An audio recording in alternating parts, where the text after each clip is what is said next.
آوای واره ام وصلاف دکن ای دیر و نزیک ای الغربا او ای شرقا ام وصلاف دکن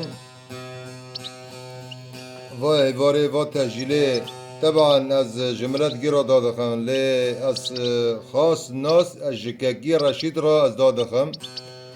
جگنده ترنده لباجاره آلمان و مقیم بیا ام تسلاف دکن که کی رشید تی خسته گی خسته خواجه را کن لی هر دل هر تیلک جدلک را که کی من رشید دیجی خسته خواجه را که ام تسلاف دکن اسپاس بخوش منه و به